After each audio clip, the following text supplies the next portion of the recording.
All right, let's do a review, of the UEFA Champions League. I know it's happened on Saturday and all that, but then there's one man everyone has been talking about because of his performance this year. And we saw on Twitter and people saying, just give him the Ballon d'Or already. Oh, no, do you know come who I'm on. talking about? Virgil van Dijk. Yeah. You know, so... He's had a phenomenal season, but I think he's stretching it, talking about Ballon d'Or.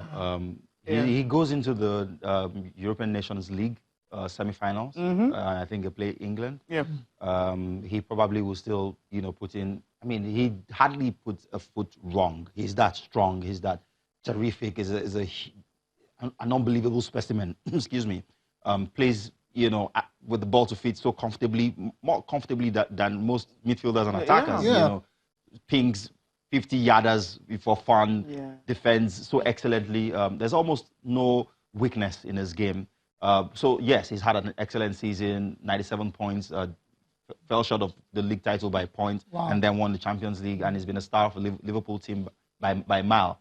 But if you look at, this Ballon d'Or conversation, Messi, and he admitted as well that Messi individually had a better season than himself, but Messi also goes into Copa America, he goes into the Nations League, so there's a lot that can still happen to swing it in, but at this moment in time, Messi stands ahead of Van Dijk when we talk about candidates for the Ballon d'Or. Okay, let's get him talking about his goal for the next season. I think we should be hungry anyway, but the season with Liverpool ended today, and we got the Champions League, and something that we definitely wanted. But I think in July when we start again, everyone starts on nil, and everyone is working towards their goals, and obviously we want to challenge on every trophy if possible. We have the squad for it, but you see also this year you still have to do it, and hopefully we can challenge Man City again next season for the title, because I don't think they will go anywhere, but so we will go nowhere either. And in the Champions League, obviously, to be 2 years in a row in the Champions League final is something we hope to be every year, but we notice how difficult it is to reach it. But we all are ambitious. We all want to, have these kind of nights a couple times a year. So let's just go for it and work hard, stay humble. That's the only way forward. Is hungry for more, and of course the team will definitely be hungry for more after winning the Champions League. That's the biggest title for all the English clubs this year. Missed out on the smaller one and got the big one. Come on, don't call the Premier League the smaller one. I mean, there's been a lot of talk about the Liverpool Pep Guardiola will do everything and all that. It's the time, to get his hands on it. to reign and all that. And if you have to, build a dynasty, you have to win on a consistent basis. Absolutely. And that's what he's talking about. Yeah, really. It would have been a massive disaster had they not won the Champions League this year. But you see, it's quite interesting that City cleaned out locally, but City would do anything to win the Champions League. Yeah. Liverpool won in Europe, and they would do anything to win the Premier League. True that. That's the way life is at times. They don't always get what you want. Before we go to the papers, let's quickly talk about this very sad one. On Saturday, former Arsenal player, forward, Anthony Reyes died in a car crash, and yesterday several thousands turned up for his funeral, and I mean, that's it right there. Very, very sad. Died in a traffic collision instantly, according to reports. You can see his body being put, And for you, Bada, a big Arsenal fan, also Anthony Reyes, what would you say is your fondest memory of this guy when he was playing for the Gunners? Scored 2 goals against Chelsea in an FA Cup game. Came on when Arsenal was trailing 1-0. Helped us to win that year. His very first season. And then he was an invincible part of that undefeated Arsenal team of the 2003-2004 season. Then went on loan to Real Madrid, scored 2 goals on the final day against Mallorca, helped them to win the league. I remember that. Yeah, then went to Atletico Madrid, won a couple of Europa League titles. That guy stands alone for the highest number of wins in the Europa League, 5. So I think he's one of the most understated and underrated people in world football, because he did have a very long career Didn't exactly hack it at the senior national team level. Played only 23 times for Spain, I think. But overall had a more than decent career. Was still active, playing actively. I think he was even returning from training with his cousin. So he died, his cousin died. There was a third passenger who also died from the accident. I mean, horrendous. Absolutely heart-wrenching stuff. Rest in peace, Jose Antonio Reyes.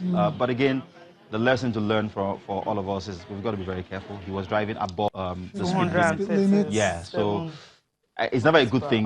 That's the risk that you expose yourself to when you flout traffic rules. And I mean, it's not speaking ill of the dead. It's actually just taking the lessons from this, because it brings pain to everyone. I mean, he's a legend. We would love to keep celebrating him and all that, but for youngsters out there, when you drive fast cars, you know, you've got to be careful, you know, on the highway, because it doesn't always end well.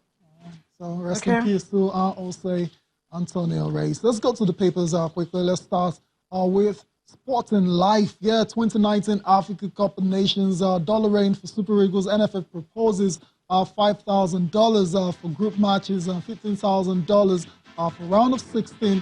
No word and figures for semi-finals and finals. So it's safe to say they're taking it stage by stage. And still on Sporting Life, Real Madrid to complete as a deal in coming hours. Pep confirms to stay.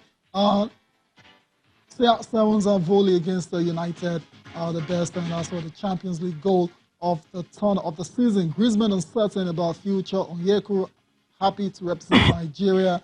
Mikel commends Chukwueze. Raw insists on Mikel as captain.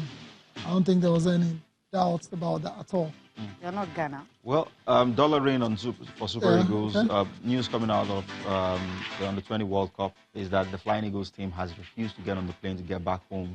They're insisting to get paid. So before we shower dollars on the Super Eagles, can we sort out the team that is out there first from a financial standpoint? Very important. Yeah. Precisely. And what's in it for Super Falcons also?